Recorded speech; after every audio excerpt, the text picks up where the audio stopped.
Dukung program Astacita Presiden RI Prabowo Subianto, Kejaksaan Negeri Banyuasin melaksanakan program makan bergizi gratis di SD Negeri 30 Banyuasin.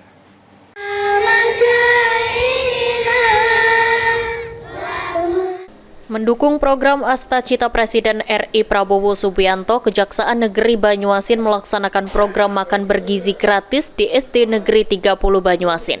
Ratusan siswa yang menerima tampak antusias dan lahap dalam menyantap makanan.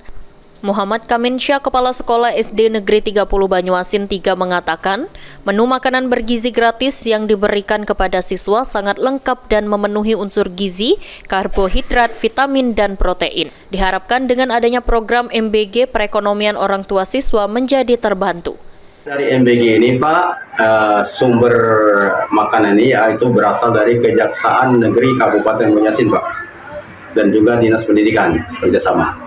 Untuk jumlah siswa yang menerima MBG ini berapa orang Pak?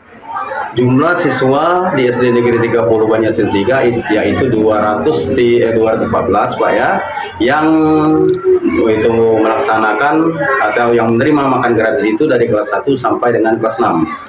Untuk menu makanan MBG sendiri Pak, bagaimana dan respon siswanya bagaimana Pak? Menu makanan MBG ini Pak ya sudah memenuhi syarat, yaitu 4 sehat 5 sempurna. Di situ terdiri ada susu, ada ayam chicken, ada jeruk, ada sayur-sayur capcay, ada sambal tempe, dan untuk anak itu sangat antusias Pak makan makanan ini. Diharapkan program makanan bergizi gratis tetap berlanjut serta berterima kasih kepada pemerintah terutama para dinas pendidikan dan Kejaksaan Negeri Banyuasin yang telah melaksanakan program makan bergizi gratis. Ridho Ilahi, PAL TV.